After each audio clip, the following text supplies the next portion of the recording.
Sir chemotherapy లాగా రేడియోథెరపీలో కూడా ఎక్కువ సైడ్ ఎఫెక్ట్స్ ఉంటాయా? ప్రశాంత్, అందరూ అనుకునే విధానం కీమోథెరపీ రేడియోథెరపీ రెండు ఒకటే అనుకుంటారు.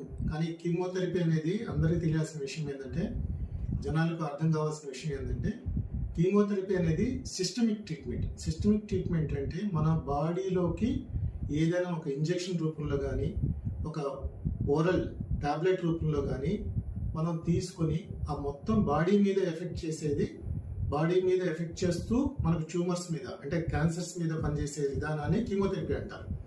రేడియోథెరపీ అంటే కనుక that is called local treatment.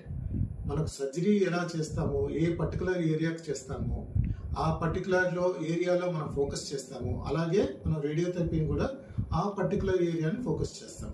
For example, మనం స్వరపేటిక క్యాన్సర్ అంటే ఓకల్ కార్డ్ క్యాన్సర్ అంటారు. ఆ ఓకల్ కార్డ్ క్యాన్సర్ ట్రీట్మెంట్ చేస్తున్నప్పుడు ఓన్లీ మనం ఈ థ్రోట్ పార్ట్లో ఆ ఓకల్ కార్డ్ని మాత్రమే మనం ఫోకస్ చేస్తాం. ఇప్పుడున్న లేటెస్ట్ ఎక్విప్మెంట్స్ వల్ల, ఇప్పుడున్న highly advanced techniques like IMRT, high precision radiotherapy techniques అంటాము.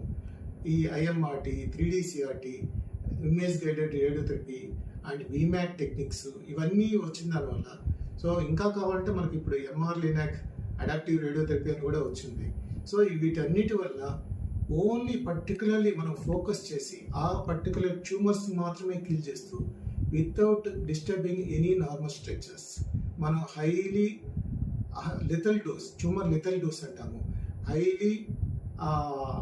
హై డోస్ ఆఫ్ రేడియోథెరపీ మనం ఇవ్వడం వల్ల మొత్తం క్యాన్సర్ సెల్స్ అక్కడికక్కడే చనిపోతాయి. సో దట్ ఎటువంటి డిస్టర్బెన్స్ ఉండదు నార్మల్ టిష్యూస్కి. సో దట్ మనకు side effects, zero side effects ఉంటాయి. సో కీమోథెరపీలో మనకు మొత్తం బాడీలో ఎఫెక్ట్స్ వచ్చేవి, రేడియోథెరపీలో కంప్లీట్గా అటువంటి ఎఫెక్ట్స్ ఏం కనిపించదు. సో ఇదంతా ఒక అపోహ మాత్రమే. సో ఇది ఒక మిథ్య అనేసి చెప్పుకోవచ్చు. సో ఇది ఖచ్చితంగా ఒక myth. Chemotherapy is not equal to radiotherapy.